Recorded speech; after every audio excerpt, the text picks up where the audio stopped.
Allez, c'est parti. Bonjour, bienvenue à ce nouveau webinar. Ce matin, on a intitulé ce webinar Décryptage sans filtre, les attentes et frictions du parcours candidat. Et ce matin, j'ai deux experts qui m'accompagnent pour traiter ce sujet. Alors, vous allez voir, on va le traiter euh, à travers un certain nombre de points clés du processus de recrutement. Donc, on reçoit Pierre et Marianne ce matin. Je vais laisser d'abord Marianne se présenter. Bonjour Marianne. Bonjour Christophe, merci pour l'accueil. Écoute, pour me présenter, je suis la fondatrice de TDX, Talent Design d'Expérience, et j'aide les entreprises à attirer et fidéliser leurs talents autour de nouvelles pratiques RH et de l'expérience collaborateur. Donc moi, j'interviens vraiment au niveau stratégique, en amont de la mise en pratique de tous les process RH, autant le recrutement que l'intégration, les parcours d'évolution, les départs et la QVT.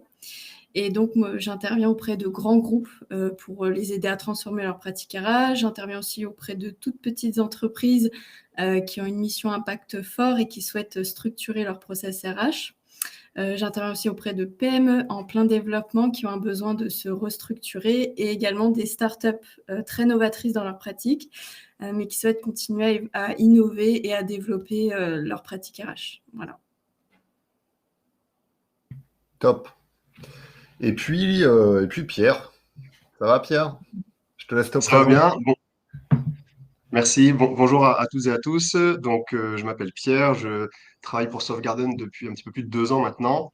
On a développé et créé en fait le marché français de Softgarden. Softgarden est une entreprise allemande. On est un éditeur de logiciels de recrutement, un ATS, et créateur de modules de création de pages carrière. Donc, on fait partie d'un groupe de 1000 personnes aujourd'hui. Et on est arrivé sur la France il y a un peu plus de 2 ans et on accompagne donc les entreprises de manière générale dans la digitalisation uniquement de la branche recrutement et visibilité des offres, visibilité par l'intermédiaire de sites carrières notamment. Voilà, donc voilà mon rôle au sein de Softgarden. Top. Alors rapidement, un petit tour sur l'agenda du jour. On va aborder la recherche des offres d'emploi, ce qu'on trouve régulièrement dans les offres. On va parler du site carrière, des notations et avis sur le web, de l'entretien de recrutement, des attentes candidats et du feedback post-entretien. Et puis on finira par la partie onboarding, d'intégration des nouveaux collaborateurs. Un chiffre qui provient de l'étude qu'on a menée avec Softgarden, je vous mettrai le lien tout à l'heure de cette étude. On a demandé aux entreprises s'il était facile de recruter en 2023. Évidemment, pour 71% d'entre vous, c'est beaucoup plus difficile cette année. Pour démarrer, je voulais aussi vous montrer un petit peu ce qu'était un candidat actuellement en 2023. Si on pouvait en faire un prototype, ça donnerait quoi? Et je me suis basé sur une étude qui a été faite par Le Bon Coin au niveau de l'ensemble de ces datas. Donc le candidat aujourd'hui, c'est 73% des candidats qui recherchent un CDI. C'est 94% qui recherchent un job à moins de 20 minutes de chez eux. C'est 43% des personnes qui sont en âge de trouver un emploi qui sont de la génération Z ou des millennials, c'est-à-dire entre 18 et 34 ans. Et puis, chose importante, c'est 67% des candidats qui sont en poste. Et en fait, des candidats réellement en recherche active, alors qu'est-ce qu'on entend par recherche active? C'est-à-dire qui ont engagé une démarche d'envoyer un CV, de commencer à passer des entretiens, ça représente uniquement 19%. Alors, pour commencer ce webinaire, avant de rentrer dans les débats, recherche d'emploi, etc., je vois qu'on est déjà bientôt 80. Donc, première petite question qu'on vous pose. Pensez-vous que votre processus de recrutement est top, à revoir ou pas trop mal? Je vous laisse répondre.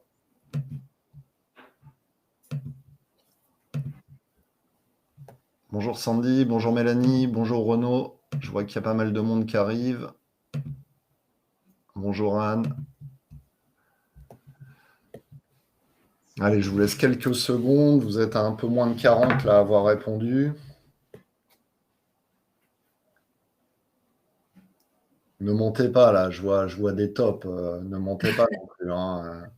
C'est anonyme, hein. Bonjour Fabrice, bonjour Sabine.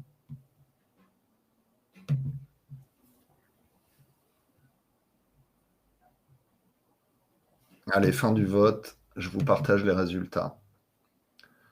Bon, on va dire que pour la moitié, c'est pas trop mal. Et pour l'autre moitié, voire un peu plus, c'est quand même process à revoir. Donc je pense que cette année, c'est quand même une bonne année aussi de prise de conscience sur peut-être que le process est à revoir, peut-être qu'il y a des choses qui ne fonctionnent pas. Donc c'est quand même assez intéressant comme perception. On va commencer par le basique, hein, où les candidats trouvent les offres d'emploi.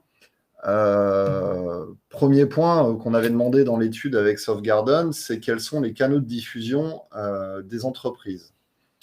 Alors, ce qui est assez intéressant, c'est qu'on voit qu'il y a un resserrement entre la diffusion sur les réseaux sociaux et les job boards. Alors, à noter quand même que c'est beaucoup plus marqué, la différence en fait entre réseaux sociaux et job board est beaucoup plus marquée en fonction de la taille d'entreprise.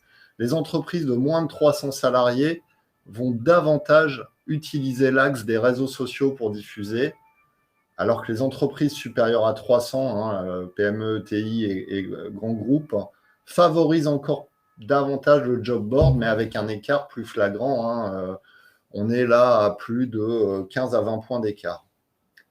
Mais si on met ça en relief par rapport à il y a 5 ans, les réseaux sociaux, c'était 30% hein, de diffusion. Donc là, on est quand même sur une tendance qui est très marquée et qui montre une évolution des pratiques.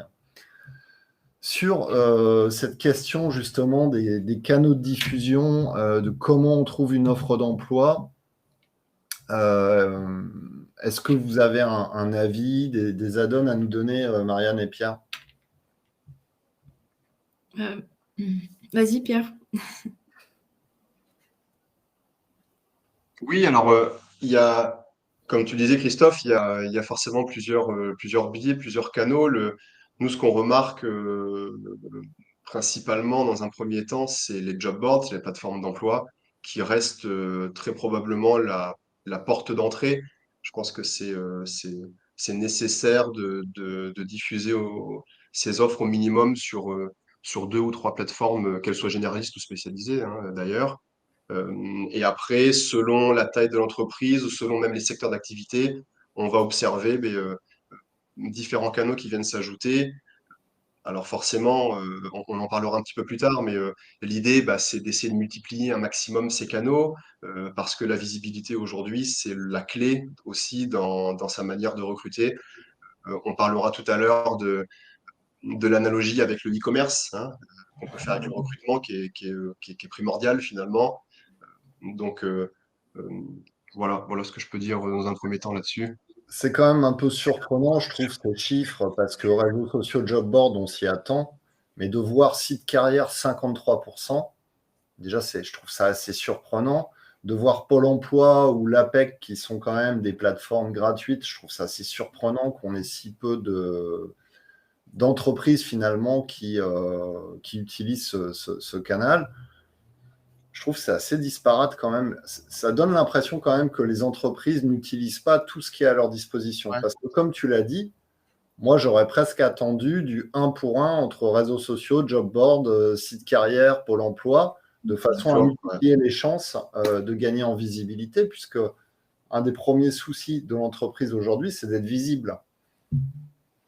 tout à fait. En fait, on a même le sentiment il y a comme une perte de confiance auprès de Pôle emploi. C'est ça qu'on Ouais. remarque, en fait. Et c'est à la fois triste et dommage, quoi, parce que bon, c'est censé être le canal numéro un, mais je pense que les entreprises, les recruteurs, les RH sont mieux placés que nous pour en parler. Et toi, tu l'étais à l'époque. Je pense qu'il y avait que très peu de retours de Pôle emploi, ou alors peu qualitatifs, ou alors ça correspondait pas, etc. Et on a vu l'émergence des réseaux sociaux, mais ça, c'est en parfaite corrélation avec l'évolution de la société, quoi. C'est simplement ça, c'est-à-dire que il existe aujourd'hui, le monde avance, les technos avancent, et donc on vient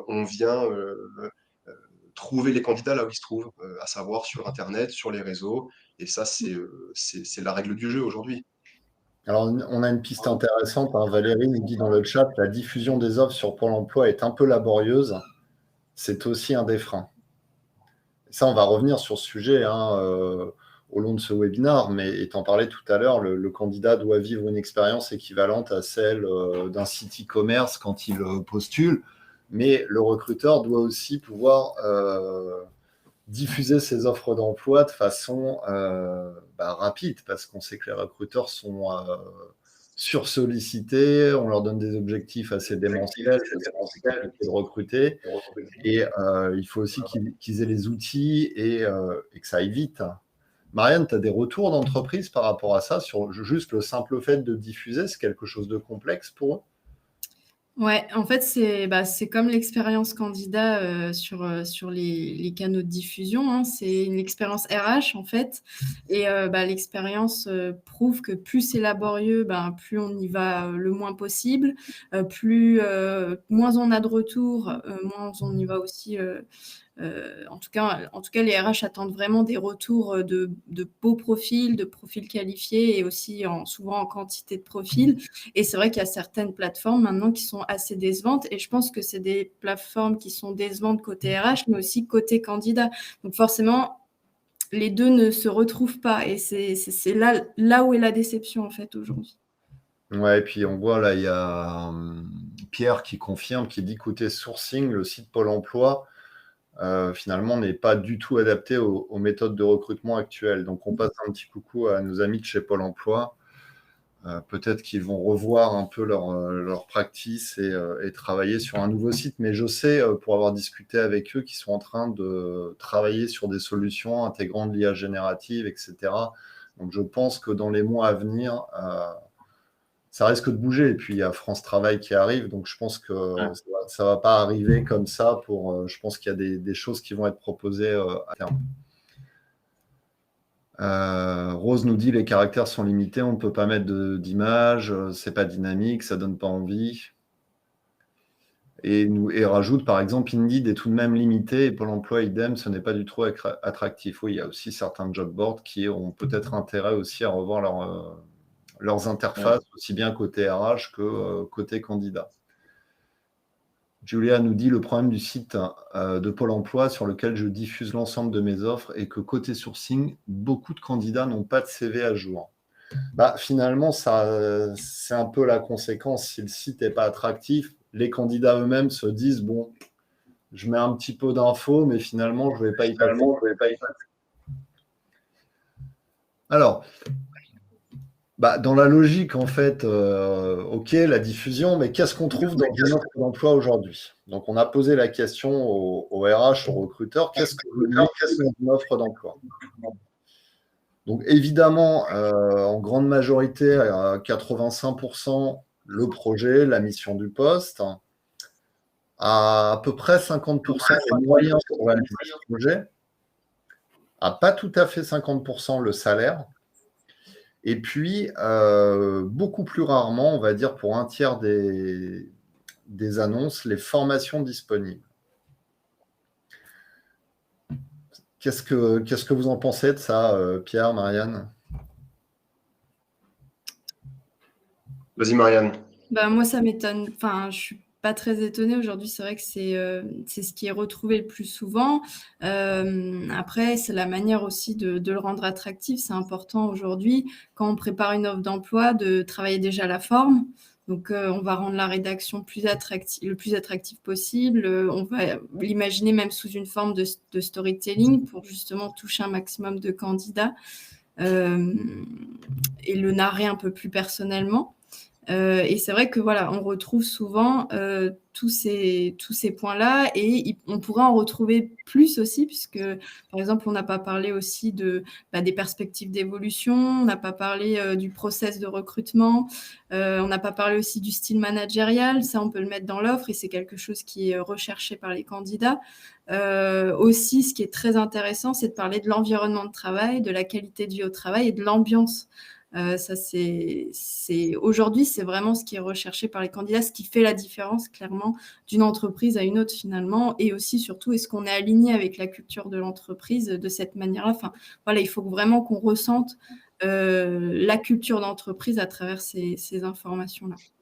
Alors, c'est exactement ça. Et surtout, ce qu'on constate vraiment, moi, je trouve, c'est qu'en 10 ans, on a complètement changé la façon de rédiger une offre d'emploi, puisque il y a 10 ans, en fait, une offre d'emploi, il fallait que ça soit comme ça, tout petit, parce qu'on se disait à l'époque, si l'annonce est trop longue, le candidat ne va pas prendre le temps de la lire. On était dans cette logique. Et aujourd'hui, on est dans la logique complètement inversée, où il faut qu'on mette un maximum d'informations pour capter l'attention du candidat. Et effectivement, tu as parfaitement raison, notamment sur les aspects culture d'entreprise. Et on voit encore aujourd'hui beaucoup d'offres qui commencent par, j'en sais rien, par exemple, une offre Maillard Ashline, ça commencerait par venez travailler chez Maillard Ashline, le média, blablabla. Et il y a plein d'offres qui commencent comme ça, mais les candidats, ils s'en foutent aujourd'hui. Ce qu'ils veulent, c'est tout de suite être mis dans le contexte. C'est quoi? Qu'est-ce que représente cette entreprise? À quoi ça sert? Et surtout, qu'est-ce que je vais venir y faire? Et qu'est-ce qu'on va attendre de moi? Et comme tu le disais, la notion de culture d'entreprise est hyper importante et doit tout de suite être présentée en tête d'affiche, parce que finalement, si le poste te convient, mais que la culture ne te convient pas, aussi bien pour toi, et à l'inverse, pour le recruteur, si tu ne conviens pas à la culture, ça ne va pas matcher. C'est le point prioritaire.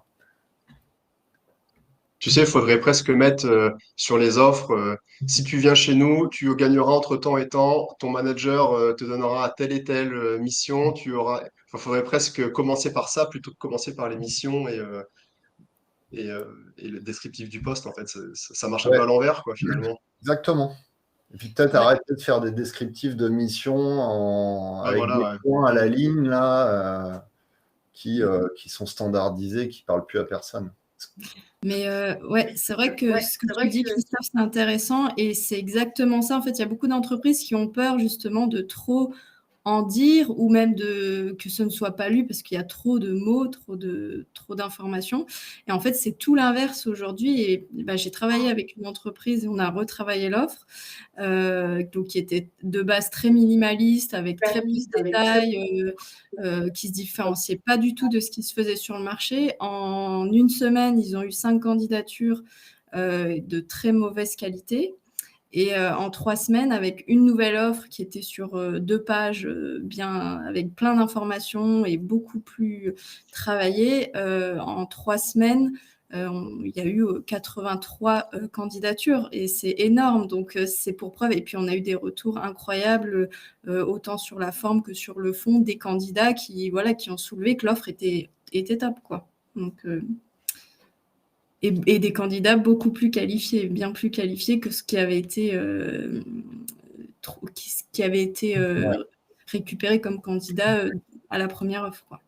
Alors c'est génial parce que Guilain fait la transition de ce que j'allais dire. Là, le problème par rapport à ça, c'est qu'en fait, les descriptifs sont souvent imposés en termes de format par les job boards et on a un nombre de caractères limité. Ouais. Donc on va y revenir, mais c'est une problématique. Alors, avant de passer à la suite, et donc peut-être de vous parler quand même de l'importance d'avoir un site carrière qui vous permettra d'étendre en fait votre portée et de mettre un maximum d'informations supplémentaires, ce que le job board finalement ou les réseaux sociaux ne vous permettent pas toujours. J'ai quand même 2 chiffres à préciser. En ce moment, actuellement, il n'y a que 6% des offres d'emploi qui précisent les modalités. Alors j'ai mis de télétravail, c'est pas tout à fait ça, c'est les modalités de travail exactes. Et ça, c'est assez stupéfiant parce que on est depuis 2 ans sur des questions de télétravail, de travail hybride. Alors de full remote, un peu moins parce que c'est quasiment un truc qui est en voie de disparition par rapport à 2021 et 2022 dans les offres. Mais en fait, les candidats attendent de savoir si j'ai du télétravail, ok, mais c'est quoi? Ça veut dire quoi? J'ai 1 jour, j'ai 2 jours, j'ai 3 jours. j'ai un forfait jour, enfin voilà, vraiment préciser les modalités de temps de travail. Et puis, autre point important pour rebondir là sur le salaire qui n'est pas dans les annonces, les études du Bon Coin montrent que 24% de candidatures en plus quand l'offre précise le salaire quand même. 24%.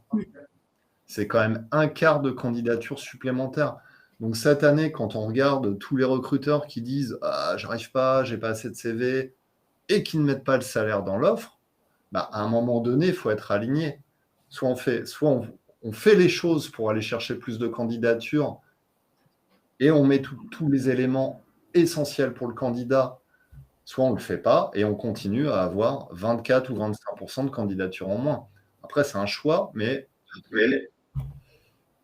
il faut être aussi droit dans ses bottes par rapport à ça, je pense.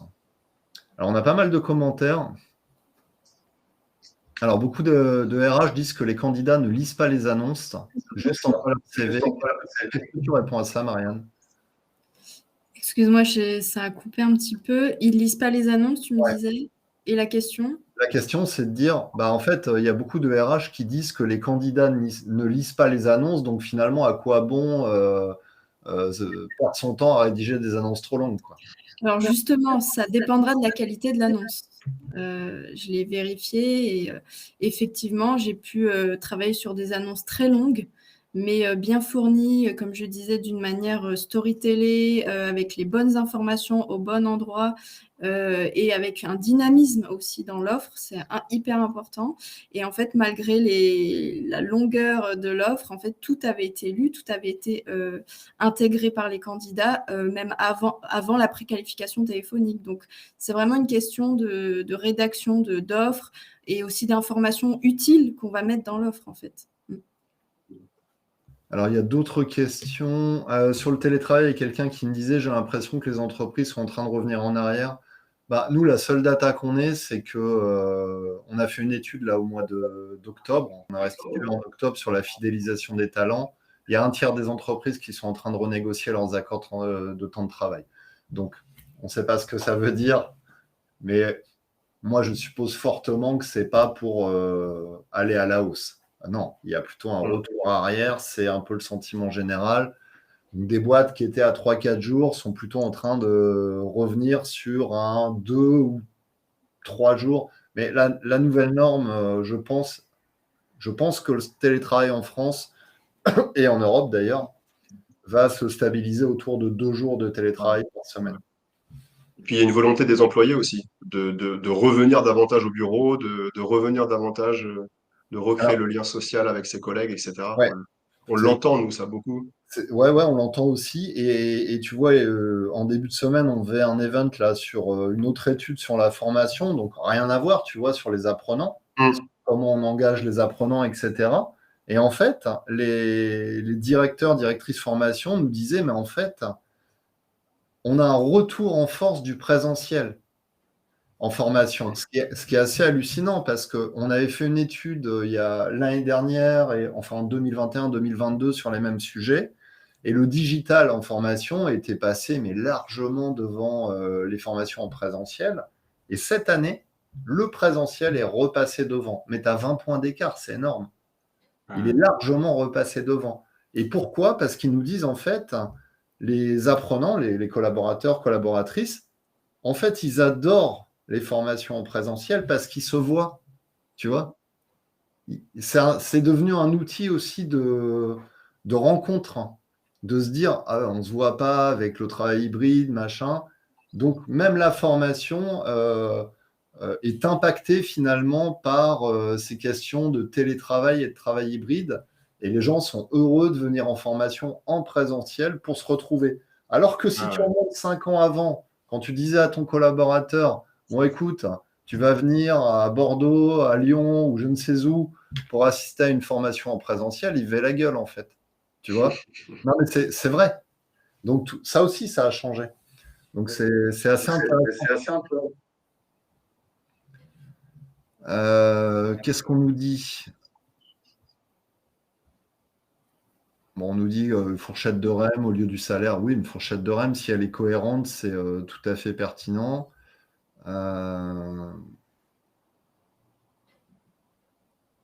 J'ai l'impression. Tu as certaines entreprises qui donnent des fourchettes de REM également, ça me fait penser à ça, sur ce Ouais. qui s'est passé N-1 par exemple, où là on est dans le vrai, quoi. Donc ça, je trouvais ça assez. Je trouve que c'est une vraie prise de risque de la part de l'entreprise, si elle a le droit de le faire, parce qu'après c'est toujours la même chose. On avait en commentaire tout à l'heure quelqu'un qui disait que parfois les entreprises n'ont pas le droit, et c'est vrai que ça peut se comprendre, mais véhiculer un salaire N-1 sur une partie des employés, c'est une vraie prise de risque, je trouve. C'est culotté, en fait, de faire ça. Ouais.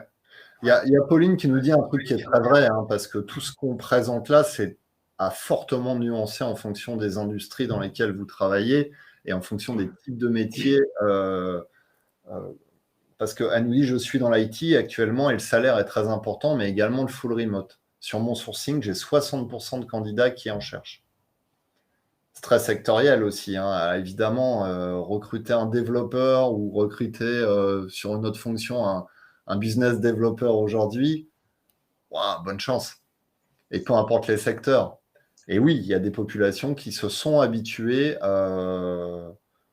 notamment dans l'IT, au full remote, et ça sera très, très difficile de revenir en arrière.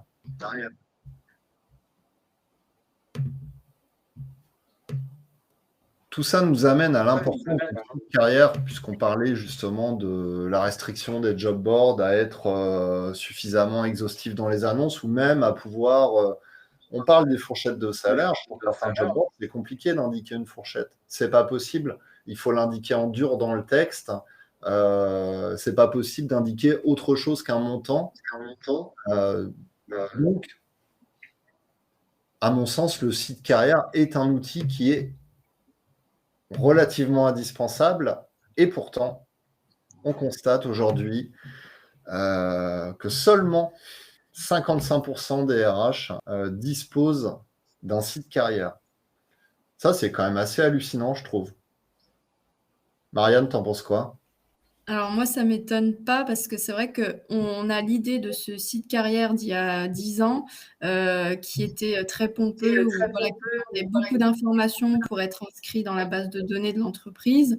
Et aussi peut-être que les RH se sont rendus compte que voilà, l'utilité de ce site carrière, à part récupérer du CV, n'était pas très, très productif, alors qu'aujourd'hui, il y a tellement de choses à faire autour d'un site carrière. On peut même créer son propre vivier candidat, l'animer. Enfin, voilà, aujourd'hui, c'est vrai que le site carrière, c'est aussi c'est une vitrine de plus. C'est vrai que les candidats, aujourd'hui, quand ils postulent, ils aiment aller sur différentes plateformes pour se faire une idée de l'entreprise. Et aujourd'hui, je pense que justement, de par cette nouvelle façon d'utiliser les réseaux, etc., c'est votre propre vitrine et c'est indispensable aujourd'hui de l'avoir, mais de l'avoir avec une utilité qui est importante autant pour le candidat que pour vous. Et qui résonne, en tout cas, qui soit le plus productif possible pour l'un comme pour l'autre. Donc, c'est vrai que voilà, on a cette ancienne image, mais aujourd'hui, il y a tellement de choses à faire autour de ce site carrière et c'est un outil qui, pour moi, aujourd'hui, est indispensable. Donc, voilà, faut pas hésiter à se lancer, il faut juste le faire d'une manière différente. Bon, Pierre, c'est ton quart d'heure, hein. Non, mais c'est vrai tout ce que dit Marianne, et ça reprend ce que tu disais aussi tout à l'heure, Marianne, c'est en fait, tous les éléments que l'on cherche à mettre sur une annonce d'emploi. L'annonce d'emploi, surtout sur les job boards, elle n'est pas faite pour véhiculer tant d'informations, ou en tout cas que ce soit clair et que ce soit lisible, etc. Et donc, c'est là où il faut profiter de son site carrière pour justement transparaître l'ensemble de ces éléments-là. Et pour en venir à l'introduction de tout à l'heure, le candidat d'aujourd'hui, ce qu'il faut se dire, c'est qu'on a tous un dénominateur commun, on est tous des utilisateurs d'Internet. Ça, c'est la base. Et peu importe notre métier, nos formations, nos origines, peu importe, on consomme tous sur le net aujourd'hui. Et c'est la même chose pour la recherche de job, pour la recherche d'emploi. Et donc, calquer les codes du e-commerce, c'est essentiel pour le recrutement. Faut appliquer ça au recrutement. Faut s'imaginer, là on disait tout à l'heure, il y a une entreprise sur deux qui n'a pas de site carrière. c'est vrai, nous, on le constate tous les jours hein, dans nos démarches commerciales avec nos prospects, nos clients, etc.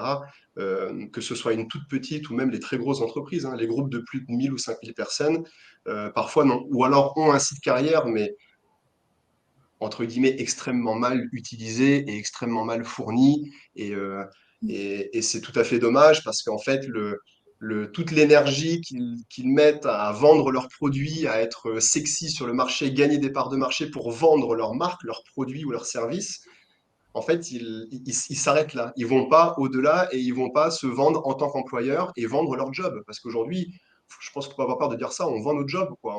Il faut considérer. On avait fait un webinaire comme ça ensemble, Christophe, sur considérer ces candidats comme de véritables clients.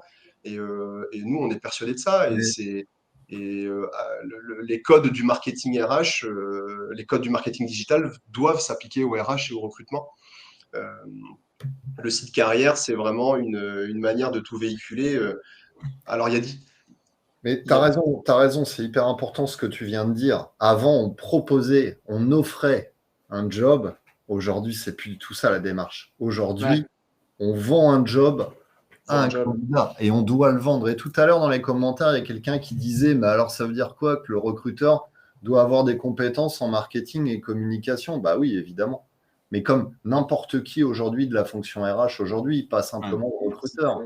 Le responsable formation doit savoir faire du marketing, le responsable paye, le responsable de développement RH, le HRBP est dans un métier de communicant. Donc évidemment, tout ça, c'est de la com et du marketing. Et le site carrière, en fait, en soi, c'est votre réceptacle. Pour moi, les annonces qui sont diffusées sur les job boards, sur les réseaux sociaux, je ne vais pas dire c'est des publicités, mais quasiment, qui doivent amener et qui doivent, comme l'a dit Marianne, être pertinentes et susciter l'intérêt pour amener le candidat chez vous. C'est un teaser. Ouais, exactement. Ça demande effectivement des compétences. Et avec Marianne, on connaît bien ça, puisqu'on fait des posts sur LinkedIn. On sait très bien ce qui va marcher et ce qui ne va pas marcher. Quand on a envie de dire un truc très précis, bah, ça ne va pas marcher, mais on l'a dit. Et puis quand on a envie de mettre notre profil en avant et de faire 10 000 likes, bah, on va faire le post qu'il faut pour relancer la machine et faire 10 000 likes. C'est du marketing, en fait. Donc oui, c'est nécessaire. Et c'est d'autant plus important que tout à l'heure, dans les chiffres que tu partageais du Bon Coin, sur l'étude du Bon Coin, on disait que près de 70% des candidats en recherche de job sont déjà en poste, en fait. Ouais. Et c'est là tout l'intérêt, c'est que le candidat, son premier réflexe, ça va être d'ouvrir Indeed, d'ouvrir telle ou telle plateforme, peu importe. Et lorsqu'il va trouver une annonce qui correspond plus ou moins à ses recherches, là, il va ouvrir un nouvel onglet. Et là, il va aller taper le nom de la boîte sur Google. Et là, il va aller faire ses recherches. Et c'est là où il faut convertir. C'est là où il faut capter le trafic et avoir un bon site carrière visible et qui donne l'ensemble des informations que va rechercher le candidat. Ben, c'est l'assurance d'une conversion. Faut battre le fer tant qu'il est chaud. Voilà, faut dire les choses telles qu'elles sont. Quand on va sur Amazon, tu vois, on cherche notre paire de baskets, etc. On scroll, on voit les informations, on a le descriptif du produit, on sait qui est le vendeur, on sait en combien de temps on sera livré. Enfin, toutes les infos comme ça nécessaires et qu'on a en un claquement de doigts, en fait. Hein. Et bien ça, on l'applique au recrutement via notre site carrière avec le descriptif à la fois du job, de la boîte, la culture. Est-ce que je suis en accord avec tout ça? Et c'est tout ce que précisait Marianne tout à l'heure.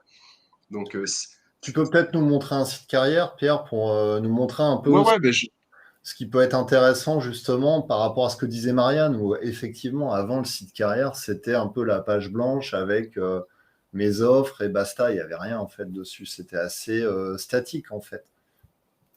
Je vais vous montrer le nôtre, forcément. Est-ce que vous voyez mon écran? Ouais. Voilà, donc là, on est chez Softgarden, donc on est une boîte européenne, donc le site est en anglais, forcément. Et l'idée, c'est de direct, ben, comme on le disait tout à l'heure, sur une annonce d'emploi, on pourrait presque commencer par chez nous, vous gagnerez tant, ce sera tel type de management, etc.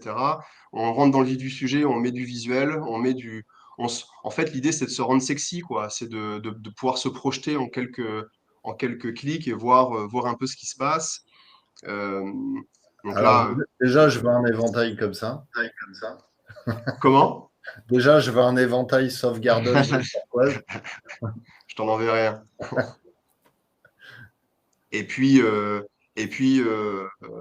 en scrollant comme ça, le candidat se fait une idée. Alors, forcément, on a, nous, quelque chose qui est un point essentiel dans notre techno, les retours d'expérience, c'est le module de feedback, où là, encore une fois, on se calque sur l'école du e-commerce. On a ce module, c'est une certification qu'on a avec Google, en fait, qui nous permet de demander aux candidats et aux employés leurs avis sur comment s'est passé le processus de candidature, comment s'est passé l'entretien ou comment se passe l'onboarding 6 mois après l'intégration dans l'entreprise. Et puis l'entreprise, ben, elle diffuse ses avis sur son site carrière. Et là, on est dans la totale transparence et on donne un peu plus d'impact. Voilà, c'est pas le dirigeant ou la dirigeante qui fait une petite vidéo qui dit voilà, venez travailler chez nous, on est la meilleure des entreprises, c'est super sympa, etc. Non, c'est les employés, c'est les collaborateurs qui donnent leur avis et qui expliquent comment ils se sentent dans l'entreprise Et les datas, là, et c'est que c'est sympa, intéressant. quoi. Là, les datas, tu sais tout de suite à peu près le nombre de jours moyens auxquels on va te recontacter, au bout de combien de C'est temps tu ça. vas être recruté. Ça en revient à ce qu'on disait, tu vois, sur le fait que près de 70% des candidats sont ben, des- de ceux qui consultent les annonces d'emploi sont déjà en poste. Là, on vient donner de la projection et on observe depuis quelques années. Alors moi, je ne fais pas ça depuis des années, mais depuis que je suis arrivé chez Softgarden, on l'entend tout le temps.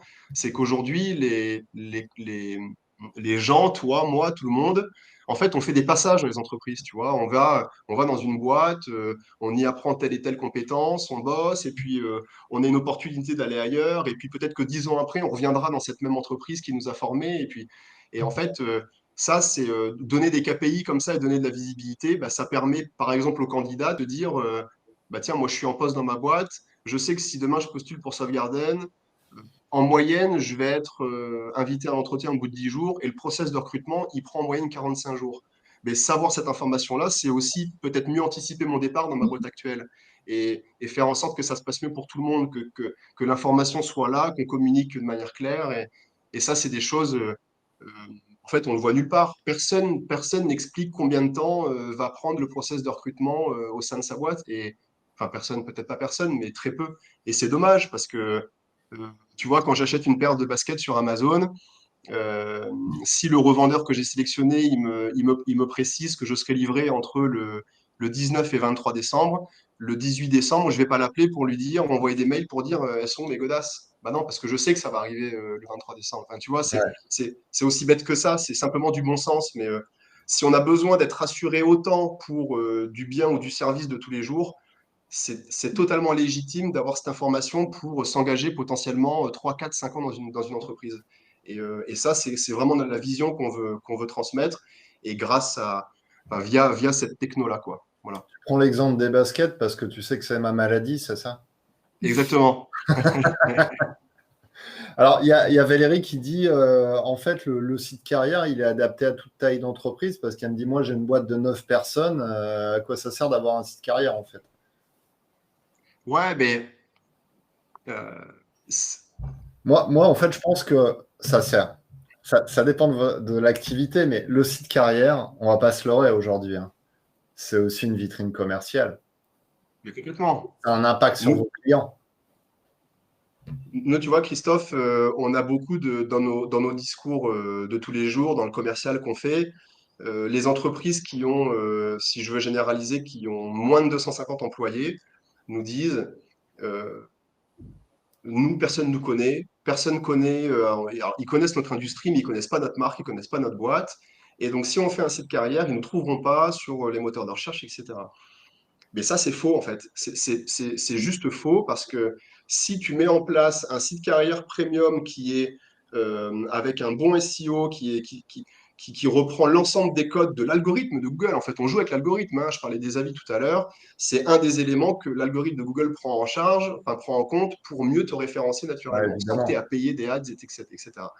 Et nous, on leur dit, mais avec un site carrière premium et des bons articles de blog, du bon contenu, etc., des avis, etc., le candidat, il n'a pas besoin de taper le nom de l'entreprise pour vous trouver sur Google, mais il tape simplement des mots qui sont en correspondance avec votre activité, avec votre ville et autres. Et là, vous remonterez dans l'algorithme. Et là, vous remonterez dans les résultats de recherche. Et ça, mais bon, ça pour le coup, c'est du marketing digital. Ça, Ouais, il faut mais avoir certaines notions de marketing digital pour avoir au moins conscience de ça, tu vois? Ouais, mais alors aujourd'hui, il y a quand même un super outil hein, pour accélérer tout ça. Depuis novembre 2022, il y a un truc qui s'appelle OpenAI qui a lancé ChatGPT au niveau mondial. Aujourd'hui, rédiger un article de blog ou un article même personnalisé hein, à votre culture, vous pouvez le faire très Complètement, facilement. Très, très complètement. facilement. Ben là, tu me tends une perche. Nous, forcément, ChatGPT, on l'a intégré dans la techno et dans le module de créateur de site carrière. Ben, ChatGPT est là. Tu lui envoies n'importe quel mot, n'importe quel petit paragraphe et lui va te rédiger un article qui correspond à l'idée générale que tu lui transmets à la base. Et c'est vrai que on peut en dire ce qu'on veut. J'ai envie de dire, c'est comme utiliser une calculette pour faire des maths, quoi. On n'est plus bon en calcul mental, tu vois. Enfin, ça revient à ça, tu vois. Mais faut quand même reconnaître que la techno est incroyable et que le gain de temps est juste phénoménal.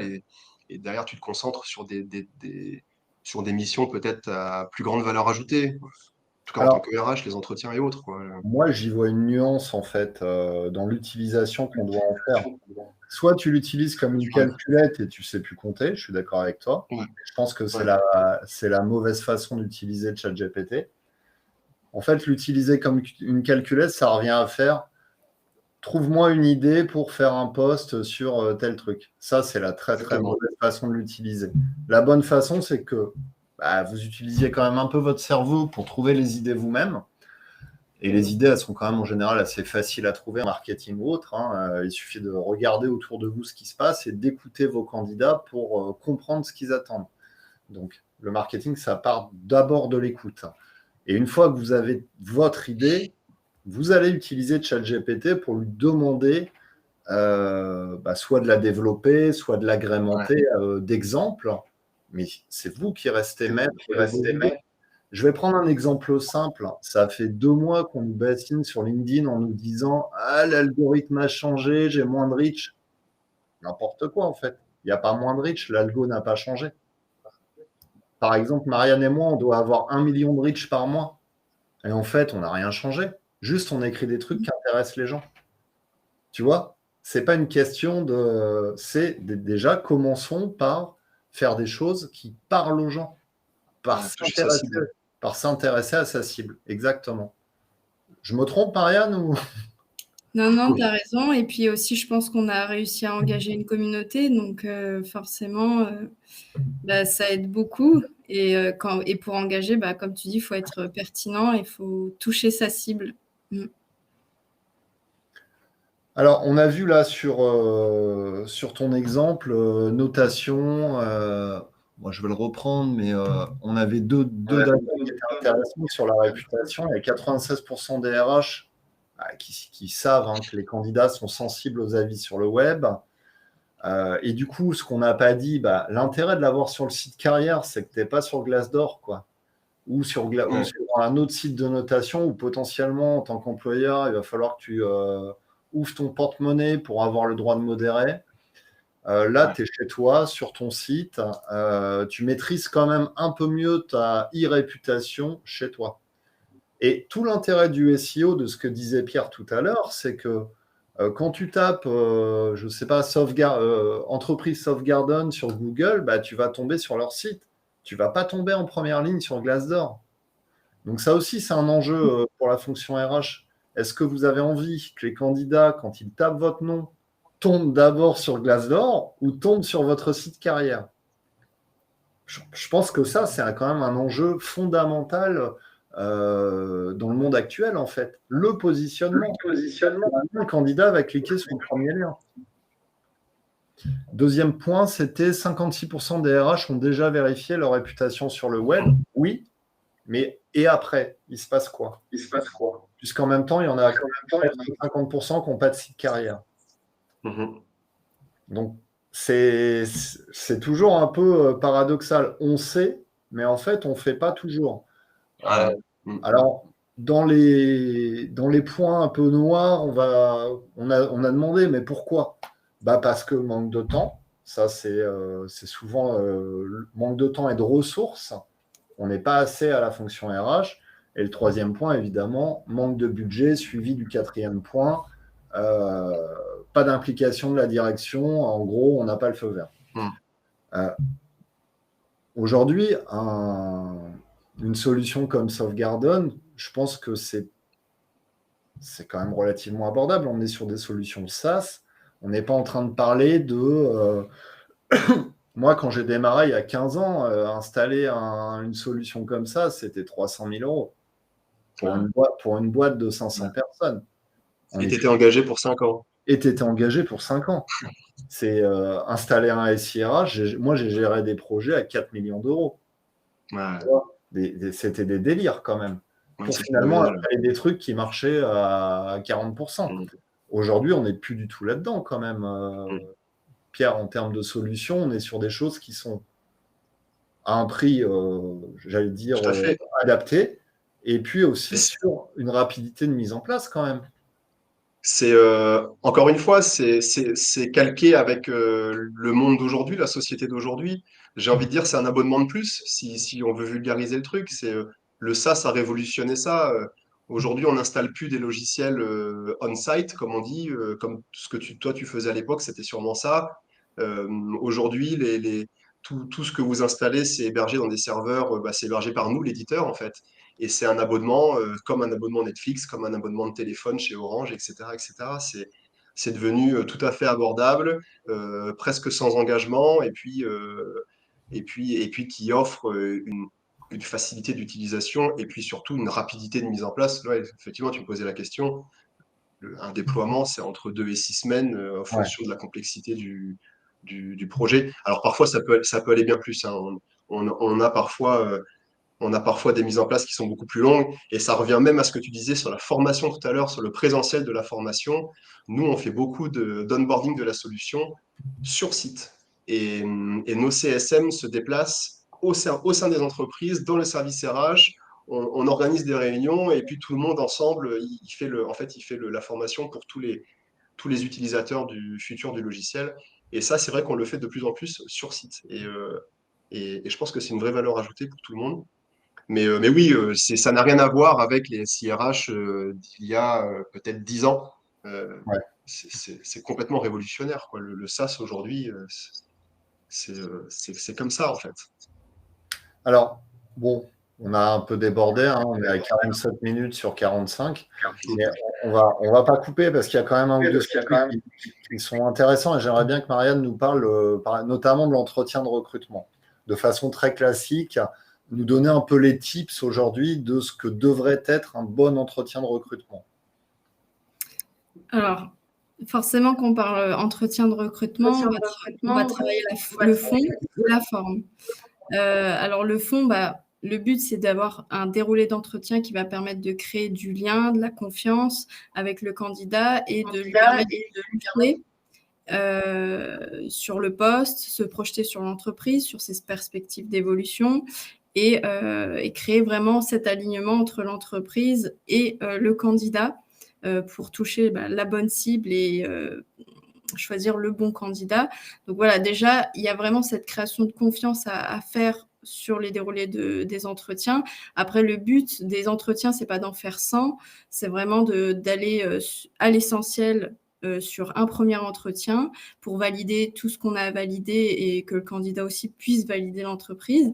Et ensuite, faire un deuxième entretien sur plus du motivationnel, vérifier si le candidat est toujours OK pour intégrer l'entreprise, si ses motivations sont bien les bonnes par rapport à tout ce qui avait été dit au premier entretien. Enfin voilà, moi j'ai vraiment ces deux axes. Après, sur la forme, il y a plein de choses à faire. Les formats sont multiples. On peut proposer par exemple ce deuxième entretien de motivation dans un lieu comme un café ou qui va permettre un petit peu de sortir du cadre formel de l'entreprise et de se dévoiler davantage parce que c'est toujours voilà, intéressant de bien connaître son candidat avant de le valider.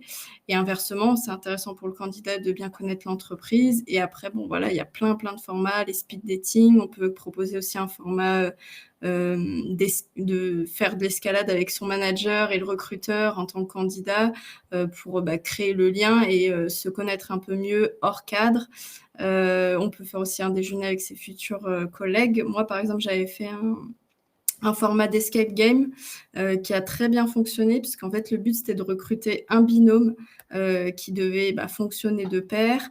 Et le format était super attractif, puisqu'on a pu toucher des candidats qu'on n'aurait pas touché autrement déjà. Tu vois, ça a fait une vraie pub de mettre en avant ce format-là de recrutement.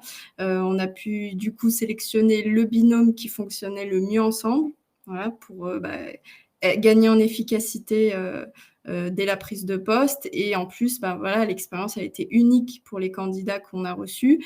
Et du coup, forcément, après, pendant la prise de poste, le binôme est hyper efficace tout de suite. Il y a un lien fort qui s'est créé entre les deux personnes. Donc voilà. Donc vraiment, voilà, s'axer sur les compétences. Après, il y a tout type de compétences, expertise, les hard, les soft skills, tout. Et ensuite, une fois que c'est validé, une fois que tout le monde s'est projeté sur le poste en lui-même, l'entreprise, la vision de l'entreprise et les perspectives d'évolution, on peut après voir au niveau de la motivation, d'un entretien de motivation pour valider les plus motivés, en fait, finalement.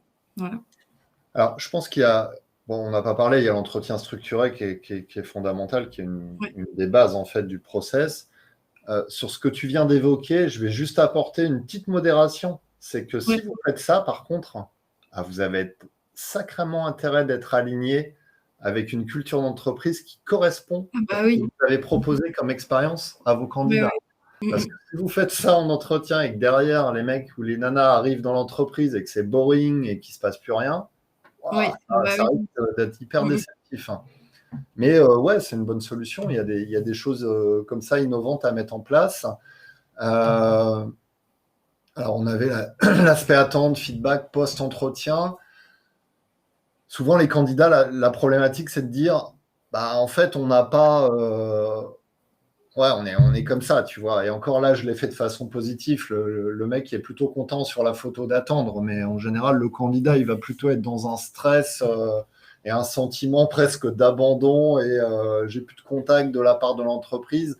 Pierre, comment on fait pour maintenir quand même un lien avec les candidats qui sont en attente? Est-ce que c'est possible?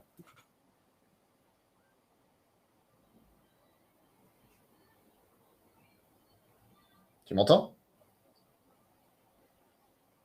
Non, je crois qu'il nous entend pas. Il nous entend plus. Marianne, qu'est-ce que tu en penses?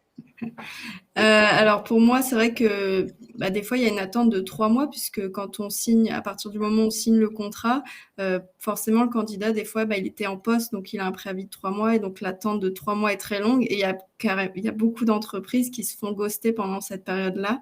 Et le but, voilà, c'est d'éviter ça et de maintenir le lien jusqu'à son arrivée. On peut le nourrir d'informations sur les temps forts de l'entreprise, on peut prendre de ses nouvelles, on peut le mettre en contact avec ses futurs collègues, on peut prendre de l'avance aussi sur de l'admin, on peut lui envoyer aussi son programme d'intégration en amont pour lui permettre de se projeter sur la prise de poste sereinement. Ça, c'est hyper efficace d'ailleurs. Et après, les formats, ils sont multiples, par mail, par téléphone, sur les réseaux sociaux. Voilà, on peut déjà l'engager au sein de l'entreprise sur les réseaux sociaux. On peut l'inviter même à des événements de l'entreprise, que ce soit formel ou informel, en physique ou en virtuel. Voilà, s'il y a des entreprises qui font souvent des webinaires, ils peuvent justement en profiter pour inviter leurs futurs arrivants.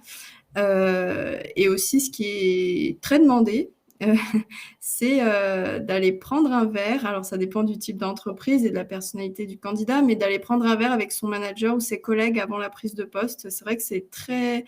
Il y en a qui le demandent, qui attendent cette proposition-là. Et quand c'est proposé, c'est hyper efficace et c'est très apprécié. Voilà. Et puis après arrive la fameuse phase d'onboarding où là, on a un chiffre qui est terrible. C'est que 3 collaborateurs sur 10 quittent l'entreprise au bout de 6 mois. Ouais. Ah ouais, c'est énorme. C'est énorme. Et en parallèle, on avait dit que par contre, 60% des entreprises ne forment pas les managers à l'accueil des nouveaux salariés. Ouais. Donc, comme tu l'as dit, phase de pré-boarding hyper importante, acculturer le nouvel entrant et lui proposer potentiellement, alors là, on est borderline légalement, on me l'a déjà dit, lui proposer d'aller boire un verre, d'aller déjeuner, de le faire venir, on est border parce qu'il n'y a pas encore de notion de contrat de travail et de lien. Donc, il y a des partenaires sociaux dans l'entreprise qui s'y opposent, notamment. Mais déjà, offrir justement de la documentation, de l'information, acculturer la personne, c'est déjà un bon moyen de le garder en contact. Et puis, mais ça on le dit toujours, hein, soigner au maximum l'onboarding, mais l'onboarding, ce n'est pas juste une question RH, c'est une question globale dans l'entreprise. Ouais, ce qui est intéressant et ce qui est très apprécié, c'est vraiment d'intégrer toutes les parties prenantes qui vont graviter autour de ce candidat, que ce soit de l'admin, que ce soit des services avec lesquels il va être amené à travailler conjointement, que ce soit le corps managérial, la direction, les RH, enfin voilà, c'est tout son environnement en fait qui doit être investi dans ce pré-onboarding et son onboarding en entreprise aussi. Je suis bien d'accord, Isabelle. À partir du moment où tout le monde est consentant, la partie borderline n'a pas lieu d'être. Mais en réalité, on est en France et on a une législation très dure. Et ce que pense un salarié ou un manager aujourd'hui ne sera peut-être pas ce qu'il pensera dans 3 semaines. Donc les entreprises font quand même attention à ce qu'elles font. Bah écoute, on a fait un bon tour de la question, même si le sujet était hyper vaste, hein. Il nous faudrait peut-être 4-5 heures de webinaire en détail de tout le process. Je vous ai mis le lien vers le chat vers l'étude. Et puis, bon, je ne vous ai pas mis le lien vers le profil de Marianne, vous la trouverez facilement sur LinkedIn. Je vous ai mis le lien vers le profil de Pierre si vous avez des questions spécifiques. Je ne sais pas comment je dois le prendre, ça, Christophe. T'es pas une star comme Marianne, c'est tout. Mais tu vas le devenir. Et du coup, si vous voulez contacter Pierre et en savoir plus, notamment sur le site carrière, hein, et puis pas que, Sauvegarden, c'est un ATS complet. Le site carrière, c'est une brique. N'hésitez pas à le contacter sur LinkedIn. Et voilà, en attendant, il me reste juste à vous souhaiter de belles fêtes de fin d'année. Merci Marianne d'avoir été là. Merci Pierre. Merci à vous. Merci à toi, Christophe. Ouais, merci à vous deux. Et puis ce webinaire, vous le retrouverez lundi matin sur MyRHline. Ouais, je vois que tout le monde est. Merci beaucoup. Bonne fête à toutes et à tous. Merci à tous. Merci. Bonne journée. Allez, bonne journée, bon après-midi. Au revoir. Au revoir.